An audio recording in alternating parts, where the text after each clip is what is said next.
بسم اللہ الرحمن الرحیم۔ اللہ آسمانوں اور زمین کا نور ہے، کائنات میں اس کے نور کی مثال ایسی ہے جیسے ایک طاق میں چراغ رکھا ہوا ہو، چراغ ایک فانوس میں ہو، فانوس کا حال یہ ہو کہ جیسے موتی کی طرح چمکتا ہوا تارا، اور وہ چراغ زیتون کے ایک ایسے مبارک درخت کے تیل سے روشن کیا جاتا ہو جو نہ شرقی ہو نہ غربی، جس کا تیل آپ ہی آپ بھڑکا پڑتا ہو، چاہے آگ اس کو نہ لگے۔ اس طرح روشنی پر روشنی بڑھنے کے تمام اسباب جمع ہو گئے ہوں۔ اللہ اپنے نور کی طرف جس کی چاہتا ہے رہنمائی فرماتا ہے، وہ لوگوں کو مثالوں سے بات سمجھاتا ہے، وہ ہر چیز سے خوب واقف ہے۔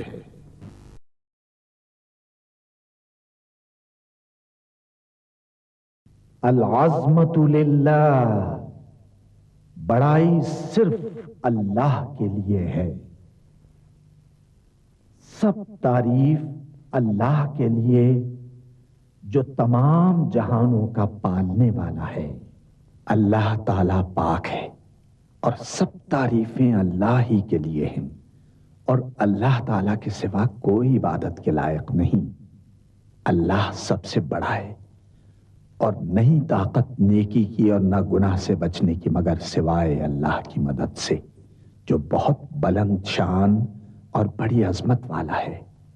قیامت تک اللہ کی رحمتیں اور سلامتی ہو ہمارے پیارے نبی حضرت محمد مصطفیٰ صلی اللہ علیہ وآلہ وسلم پر۔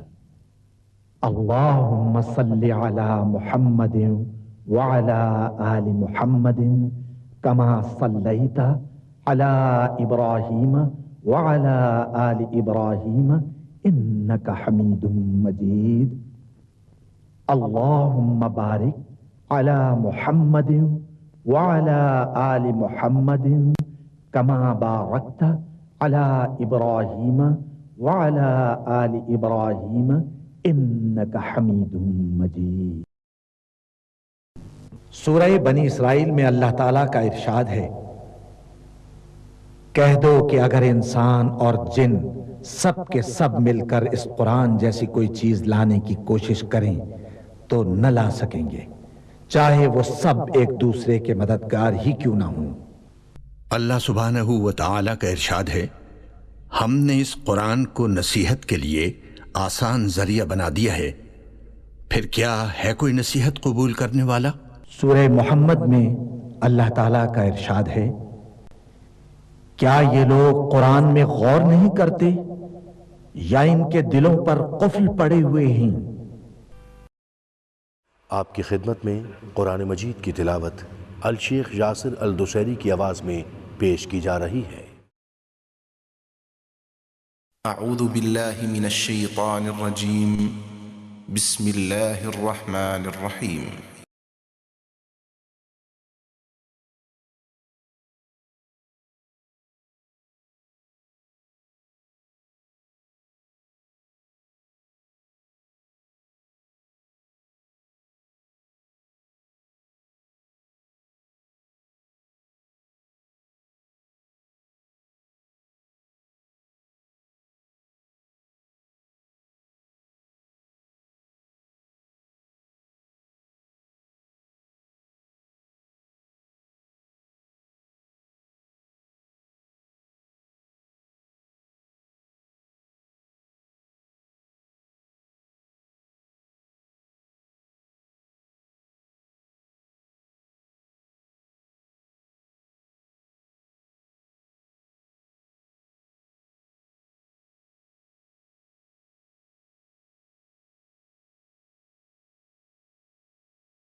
اور تم کو کیا ہوا ہے کہ اللہ کی راہ میں اور ان بے بس مردوں اور عورتوں اور بچوں کی خاطر نہیں لڑتے جو دعائیں کیا کرتے ہیں کہ اے پروردگار ہم کو اس شہر سے جس کے رہنے والے ظالم ہیں نکال کر کہیں اور لے جا، اور اپنی طرف سے کسی کو ہمارا حامی بنا، اور اپنی ہی طرف سے کسی کو ہمارا مددگار مقرر فرما۔ جو مومن ہیں وہ تو اللہ کی راہ میں لڑتے ہیں، اور جو کافر ہیں وہ شیطان کی راہ میں لڑتے ہیں۔ سو تم شیطان کے مددگاروں سے لڑو اور ڈرو مت، کیونکہ شیطان کا داؤ کمزور ہوتا ہے۔ بھلا تم نے ان لوگوں کو نہیں دیکھا جن کو پہلے یہ حکم دیا گیا تھا کہ اپنے ہاتھوں کو جنگ سے روکے رہو اور نماز پڑھتے اور زکوٰۃ دیتے رہو؟ پھر جب ان پر جہاد فرض کر دیا گیا تو بعض لوگ ان میں سے لوگوں سے یوں ڈرنے لگے جیسے اللہ سے ڈرا کرتے ہیں، بلکہ اس سے بھی زیادہ، اور کہنے لگے کہ اے اللہ تو نے ہم پر جہاد جلد کیوں فرض کر دیا، تھوڑی مدت اور ہمیں کیوں مہلت نہ دی؟ اے پیغمبر ان سے کہہ دو کہ دنیا کا فائدہ بہت تھوڑا ہے، اور بہت اچھی چیز تو پرہیزگار کے لیے نجات آخرت ہے، اور تم پر دھاگے برابر بھی ظلم نہیں کیا جائے گا۔ اے جہاد سے ڈرنے والو، تم کہیں رہو موت تو تم کو آ کر رہے گی، خواہ مضبوط قلعوں میں رہو۔ اور ان لوگوں کو اگر کوئی فائدہ پہنچتا ہے تو کہتے ہیں یہ اللہ کی طرف سے ہے، اور اگر کوئی مصیبت پہنچتی ہے تو اے پیغمبر تم سے کہتے ہیں کہ یہ گزند آپ کی وجہ سے ہمیں پہنچی ہے۔ کہہ دو کہ رنج و راحت سب اللہ ہی کی طرف سے ہے۔ ان لوگوں کو کیا ہو گیا ہے کہ بات بھی نہیں سمجھ سکتے۔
قرآن میں غور کیوں نہیں کرتے؟ اگر یہ اللہ کے سوا کسی اور کا کلام ہوتا تو اس میں وہ بہت سا اختلاف پاتے، اور جب ان کے پاس امن یا خوف کی کوئی خبر پہنچتی ہے تو اسے مشہور کر دیتے ہیں، حالانکہ اگر اس کو پیغمبر اور اپنے ذمہ داروں کے پاس پہنچاتے تو تحقیق کرنے والے اس کی تحقیق کر لیتے، اور اگر تم پر اللہ کا فضل اور اس کی مہربانی نہ ہوتی تو چند آدمیوں کے سوا تم سب شیطان کے پیرو ہو جاتے۔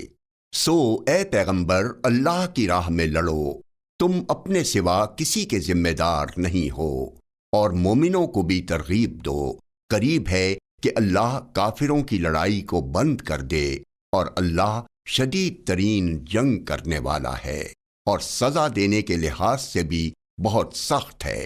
جو شخص نیک بات کی سفارش کرے تو اس کو اس کے ثواب میں سے حصہ ملے گا، اور جو بری بات کی سفارش کرے اس کو اس کے عذاب میں سے حصہ ملے گا،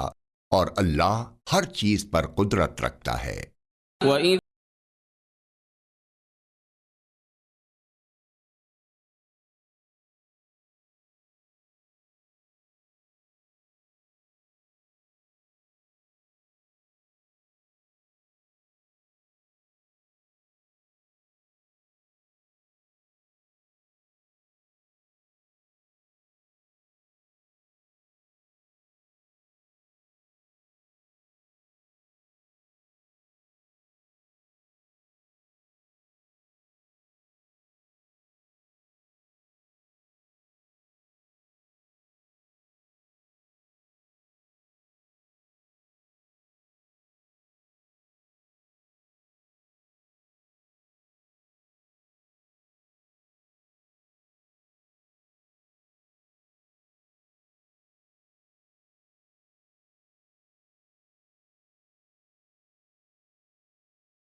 اور جب تم کو کوئی دعا دے تو جواب میں تم اس سے بہتر کلمے سے اسے دعا دو، یا انہی لفظوں سے دعا دو، بے شک اللہ ہر چیز کا حساب لینے والا ہے۔ اللہ وہ معبود برحق ہے کہ اس کے سوا کوئی عبادت کے لائق نہیں، وہ قیامت کے دن تم سب کو ضرور جمع کرے گا،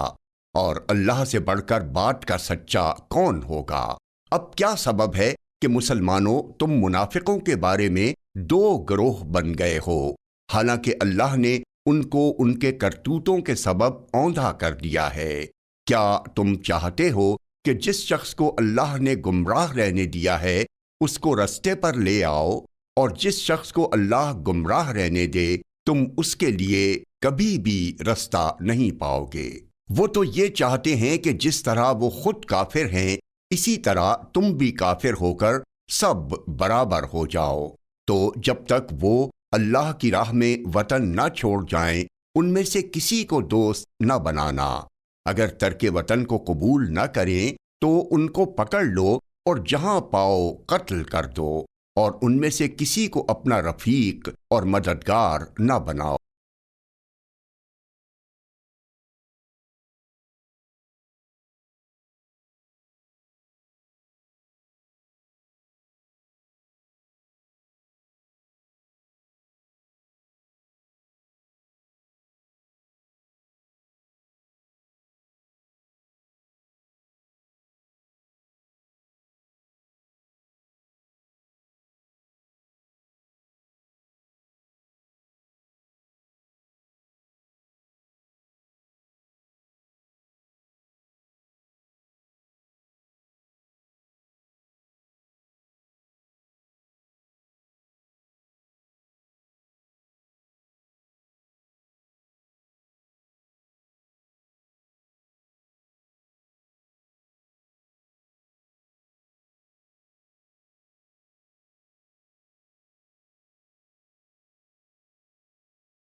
جو لوگ ایسے لوگوں سے جا ملے ہوں جن میں اور تم میں صلح کا عہد ہو، یا اس حال میں کہ ان کے دل تمہارے ساتھ یا اپنی قوم کے ساتھ لڑنے سے بھج رہے ہوں، تمہارے پاس آ جائیں تو اور بات ہے، اور اگر اللہ چاہتا تو ان کو تم پر غالب کر دیتا تو وہ تم سے ضرور لڑتے۔ پھر اگر وہ تم سے کنارہ کشی کریں، یعنی تم سے نہ لڑیں اور تمہاری طرف صلح کا پیغام بھیجیں، تو اللہ نے تمہارے لیے ان پر زبردستی کرنے کی کوئی سبیل مقرر نہیں کی۔ تم کچھ اور لوگ ایسے بھی پاؤ گے جو یہ چاہتے ہیں کہ تم سے بھی امن میں رہیں اور اپنی قوم سے بھی امن میں رہیں، لیکن جب فتنہ انگیزی کو بلائے جائیں تو اس میں اوندے منہ گر پڑیں۔ تو ایسے لوگ اگر تم سے لڑنے سے کنارہ کشی نہ کریں اور نہ تمہاری طرف پیغام صلح بھیجیں اور نہ اپنے ہاتھوں کو روکیں تو ان کو پکڑ لو اور جہاں پاؤ قتل کر دو،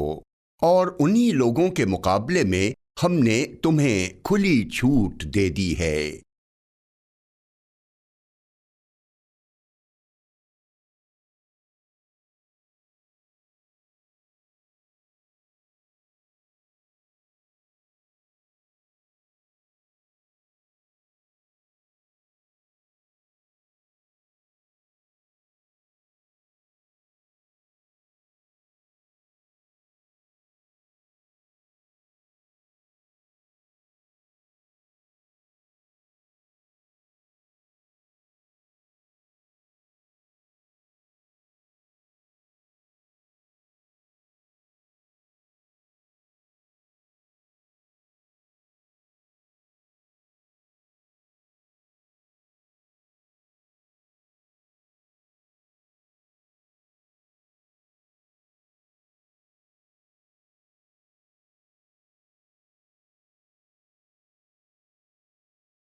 اور کسی مومن کو شایع نہیں کہ دوسرے مومن کو مار ڈالے مگر غلطی سے ایسا کر بیٹھے، اور جو غلطی سے بھی مومن کو مار ڈالے تو وہ ایک مسلمان غلام آزاد کر دے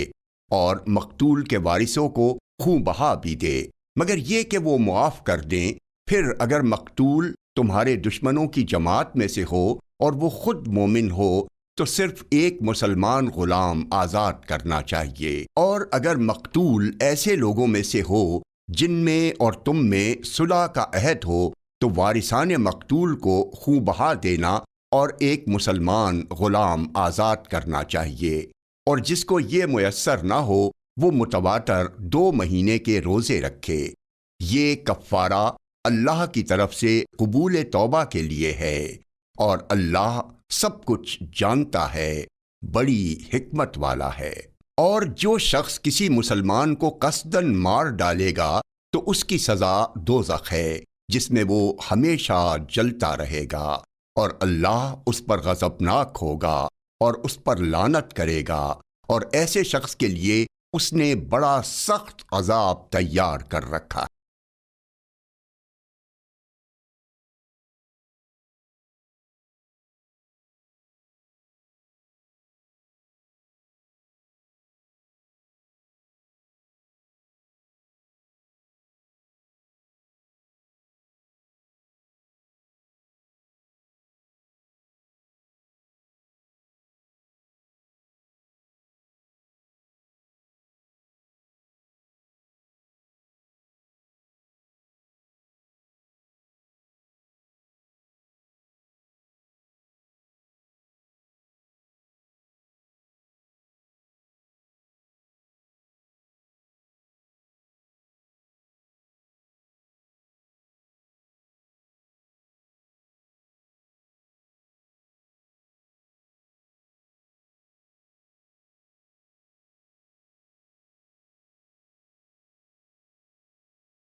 مومنو، جب تم اللہ کی راہ میں باہر نکلا کرو تو تحقیق سے کام لیا کرو، اور جو شخص تم کو سلام کرے اس سے یہ نہ کہو کہ تم مومن نہیں ہو، کہ اس سے تمہاری غرض یہ ہو کہ دنیا کی زندگی کا فائدہ حاصل کرو۔ سو اللہ کے پاس بہت سی غنیمتیں ہیں،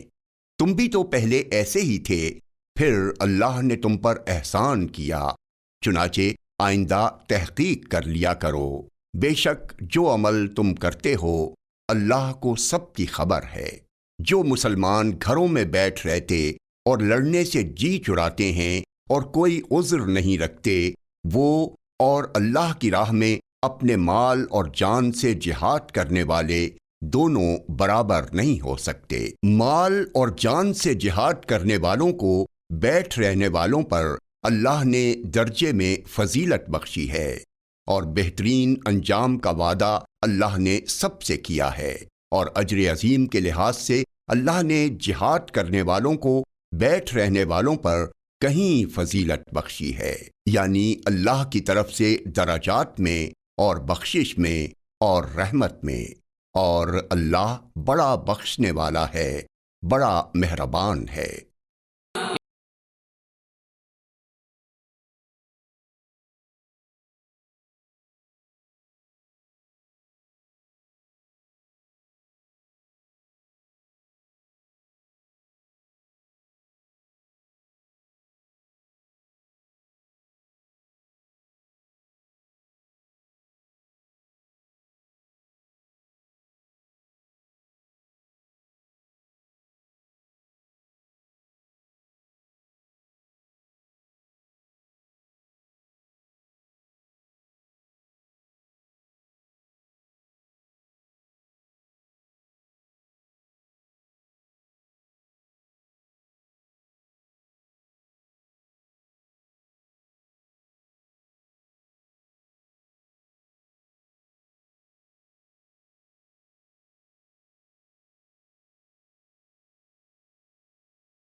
اور جو شخص اللہ کی راہ میں گھر بار چھوڑ جائے وہ زمین میں بہت سی رہنے کی جگہ اور کشائش پائے گا،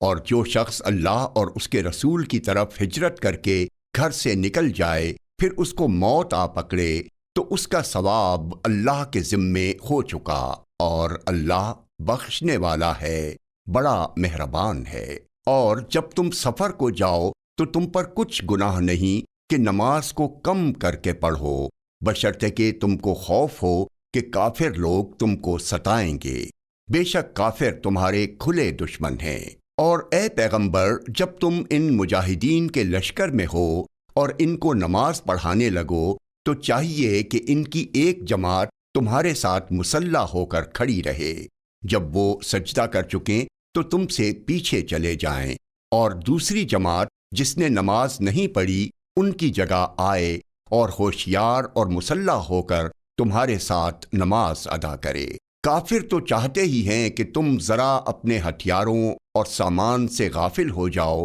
کہ تم پر یکبارگی حملہ کر دیں، اور اگر تم بارش کے سبب تکلیف میں ہو یا بیمار ہو تو تم پر کچھ گناہ نہیں کہ ہتھیار اتار رکھو، مگر اپنا بچاؤ ضرور کر رکھو۔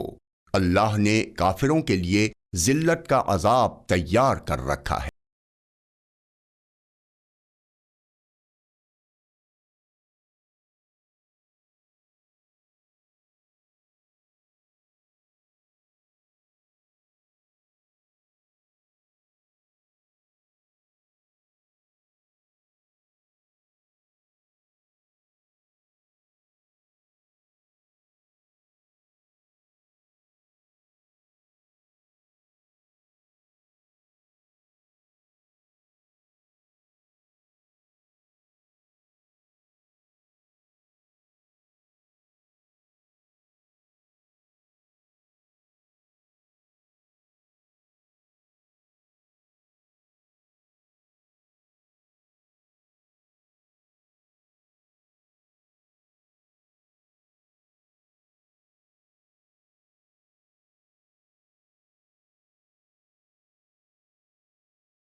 یہ لوگ اللہ کے سوا جو پرستش کرتے ہیں تو کچھ دیویوں کی اور پکارتے بھی ہیں تو شیطان سرکشی کو، جس پر اللہ نے لعنت کی ہے، اور وہ اللہ سے کہنے لگا میں تیرے بندوں سے غیر اللہ کی نیاز دلوا کر مال کا ایک مقرر حصہ لے لیا کروں گا، اور ان کو گمراہ کرتا اور انہیں امیدیں دلاتا رہوں گا، اور یہ سکھاتا رہوں گا کہ جانوروں کے کان چیرتے رہیں، اور انہیں سمجھاتا رہوں گا تو وہ اللہ کی بنائی ہوئی صورتوں کو بگاڑتے رہیں گے۔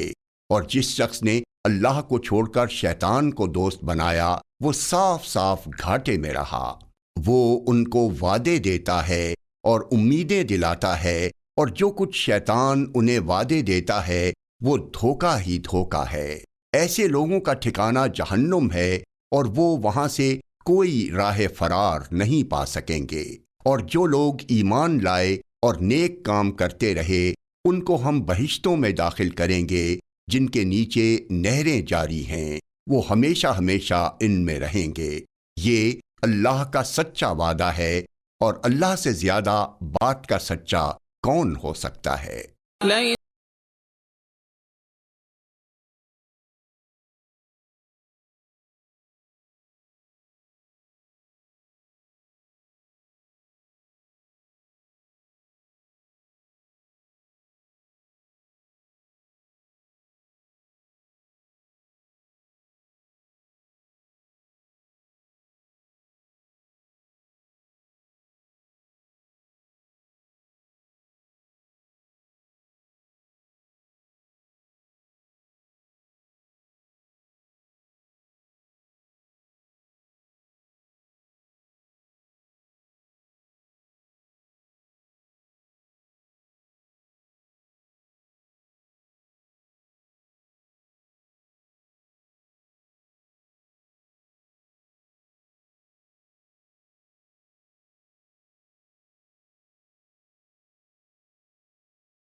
مانو نجات نہ تو تمہاری آرزوؤں پر ہے اور نہ اہل کتاب کی آرزوؤں پر۔ جو شخص برائی کرے گا اسے اسی طرح کا بدلہ دیا جائے گا،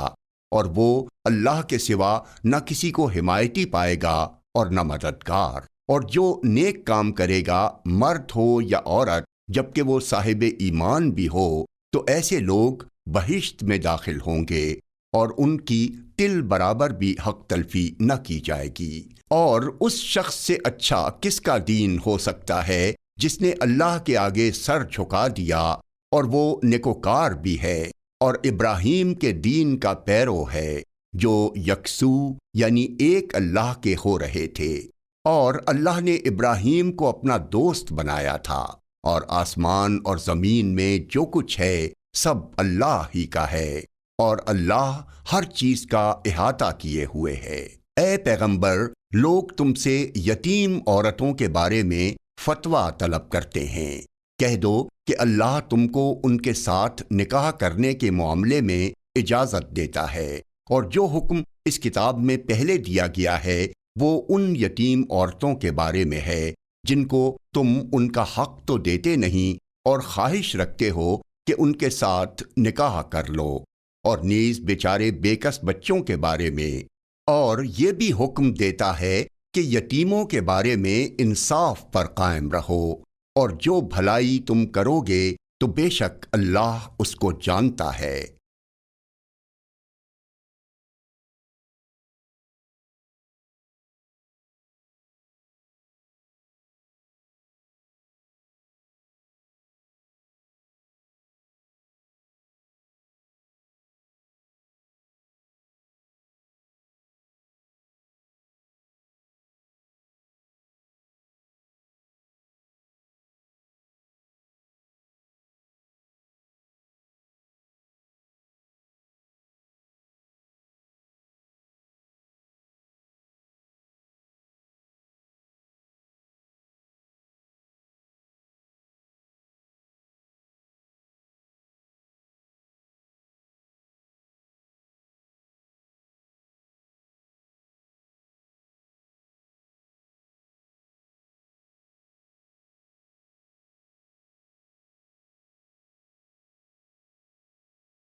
اور اگر میاں بیوی ایک دوسرے سے جدا ہو جائیں تو اللہ ہر ایک کو اپنی وسعت سے غنی کر دے گا، اور اللہ کشائش والا ہے، حکمت والا ہے۔ اور جو کچھ آسمانوں میں اور جو کچھ زمین میں ہے سب اللہ ہی کا ہے۔ اور جن لوگوں کو تم سے پہلے کتاب دی گئی تھی ان کو بھی، اور اے نبی تم کو بھی ہم نے حکم تاکیدی کیا ہے کہ اللہ سے ڈرتے رہو، اور اگر تم لوگ کفر کرو گے تو سمجھ رکھو کہ جو کچھ آسمانوں میں اور جو کچھ زمین میں ہے سب اللہ ہی کا ہے، اور اللہ بے نیاز ہے، لائق حمد و ثنا ہے۔ اور پھر سن رکھو کہ جو کچھ آسمانوں میں اور جو کچھ زمین میں ہے سب اللہ ہی کا ہے، اور اللہ ہی کارساز کافی ہے۔ لوگو اگر وہ چاہے تو تم کو فنا کر دے اور تمہاری جگہ اور لوگوں کو پیدا کر دے، اور اللہ اس بات پر پوری طرح قادر ہے۔ جو شخص دنیا ہی کے ثواب کا طالب ہو تو اسے معلوم ہو کہ اللہ کے پاس دنیا اور آخرت دونوں کا ثواب موجود ہے، اور اللہ سنتا ہے، دیکھتا ہے۔ صدق اللہ العظیم۔ اللهم صل على محمد وعلى آل محمد كما صليت على إبراهيم وعلى آل إبراهيم إنك حميد مجيد۔ اللهم بارك على محمد وعلى آل محمد كما باركت على إبراهيم وعلى آل إبراهيم انک حمید مجید۔ اللہ کے سوا کوئی عبادت کے لائق نہیں، وہ اکیلا ہے، اس کا کوئی شریک نہیں، اسی کی بادشاہی ہے اور اسی کے لیے تمام تعریفیں ہیں، اور وہ ہر چیز پر قادر ہے۔ اللہ پاک ہے اور سب تعریف اللہ ہی کے لیے ہے، اس کے سوا کوئی معبود نہیں۔ اللہ سب سے بڑا ہے، نیکی کرنے کی طاقت اور گناہ سے بچنے کی توفیق صرف اللہ کی مدد سے ہی ہے، جو بلند شان اور عظمت والا ہے۔ اللہ کے سوا کوئی معبود نہیں، وہ اکیلا ہے۔ اس نے اپنے وعدے کو سچا کر دیا اور اپنے بندے کی مدد کی اور اس کے لشکر کو غالب کیا، اور اس اکیلے نے تمام گروہوں کو شکست دی، اور قیامت تک اللہ کی رحمتیں اور سلامتی ہو ہمارے پیارے نبی حضرت محمد صلی اللہ علیہ وسلم پر، آپ کی آل پاک پر، صحابہ کرام رضوان اللہ علیہم اجمعین اور پیروی کرنے والوں پر۔ اے اللہ ہمیں، ہمارے ماں باپ، ہمارے اہل و عیال اور تمام مسلمان مردوں اور عورتوں کو بخش دے، اور سب تعریف اللہ کے لیے جو تمام جہانوں کا پالنے والا ہے۔ اے اللہ پاک، پیارے نبی پاک کے صدقے میں ان تمام لوگوں کو جنہوں نے اس کار خیر میں حصہ لیا، ان کی اس کاوش کو قبول فرما، اس کام کو ہمارے لیے توشہ آخرت بنا دے۔ اے اللہ پاک، پیارے نبی کے صدقے میں ہمارے تمام گناہ صغیرہ و کبیرہ معاف فرما دے، اور ہمیں دوزخ کے عذاب سے بچا لے۔ ہمیں، ہمارے والدین، ہمارے اہل و عیال اور تمام مومن مسلمان مردوں اور عورتوں کو بخش دے۔ اے اللہ پاک، تو ہماری قبروں میں وحشت کے وقت ایک رفیق عطا فرما دے اور ہمیں قبر کے عذاب سے محفوظ رکھیو۔ اے تمام جہانوں کے مالک، دنیا سے رخصت ہوتے وقت ہماری زبان اور دل اس بات کی شہادت دے رہے ہوں، اشہد ان لا الہ الا اللہ وحدہ لا شریک لہ واشہد ان محمدا عبدہ ورسولہ۔ اے تمام جہانوں کے مالک، ہماری دعا قبول فرما لے، آمین یا رب العالمین۔